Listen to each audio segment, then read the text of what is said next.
Okay, hello. This patch is the same as what we had set up on the analog system. We've got the oct here as the main modulation source. That's going over to the harmony, which is creating this arpeggio. From there, we've got the harmony controlling the pitch of the two oscillators on the CSL. The third and the fifth output are going over to this tone switch so that we can change the interval of the two parts of the arpeggio. And the tone is being controlled by the gate of the harmony that is controlling this bass voice.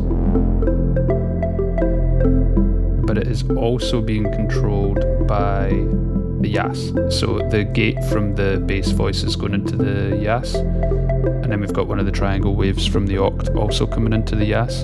So it will only activate the switch on the tone here when the oct is sending a high input here and the gate is sending a high input here, because these are AND inputs. So they both need to be sending something for it to get a change. So it changed there, but it didn't change on the change before.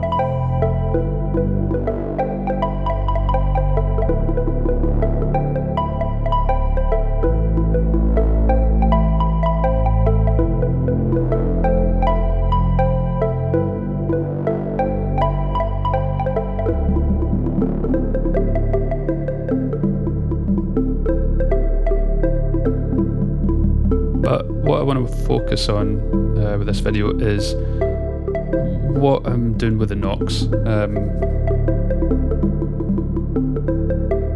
The main thing that they're doing right now is generating envelopes, which I'm sending out of the unipolar positive output to the wavefold CV inputs on the CSL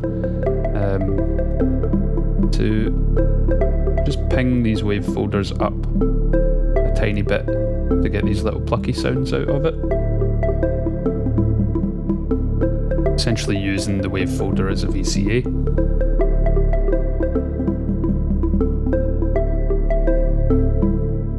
So let's just unpatch everything and we can take a look at how to use the knock to play with the rhythm. Okay, so here's the same system but unpatched.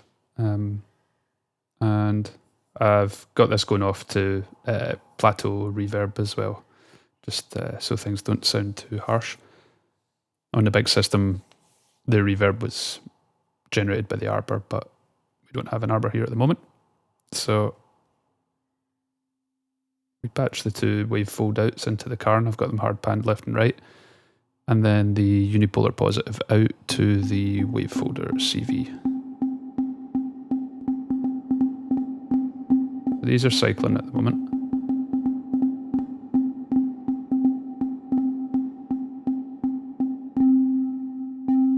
If we just bring the decay down on each of these, in fact I'll stop this one cycling, we'll just do this one just now. As it cycles, it just cycles faster and faster as we bring the release time down there.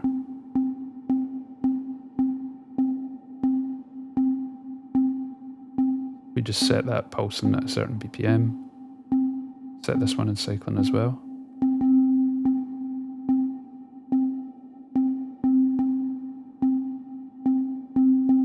Start to get rhythmic relationships, but they're out of phase. So they just kind of continuously evolve.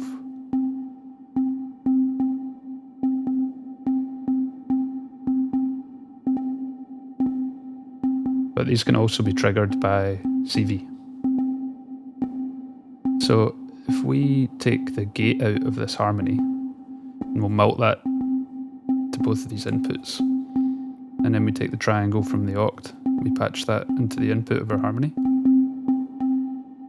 Now every time the harmony changes note, it's re-triggering both of these and they start their cycle over. So if we slow these right down, they only re-trig when that changes note, but we can use it sort of like a delay. Let's put this one off.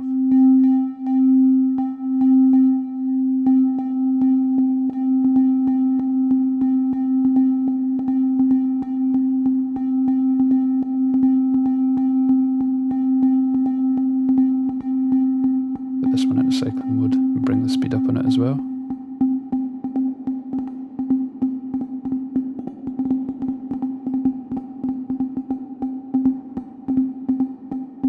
Just send our note information to the CSL.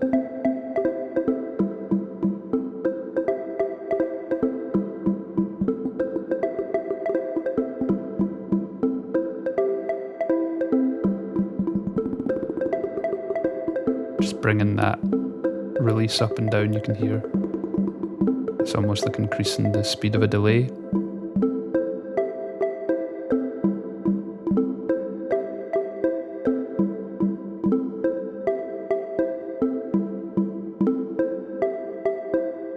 So we now have 3 LFOs that are creating a rhythm together. And as we change the speed of those LFOs, their relationship's different to one another, so we can get quite different rhythmic characters out of it. Let's bring the main LFO down. So the main LFO is setting the speed of this arpeggio.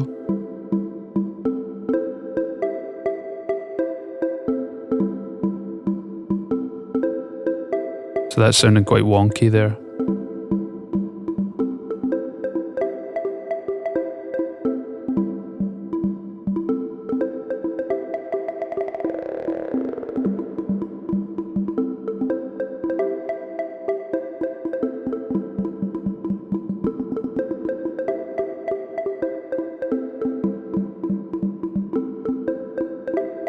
So they're quite fun to play with live. Or we could take, what I had going on in the patch was a couple of LFOs out of the oct into the vinca to attenuate,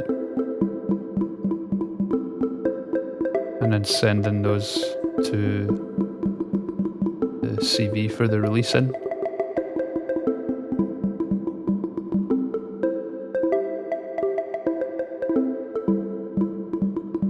Now it's kind of continuously evolving itself. Bring the oct up.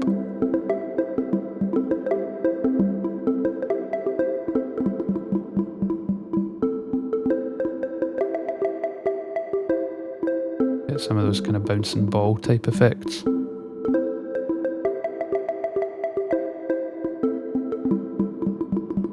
So that's one way you can use the cnōc to create unpredictable rhythms.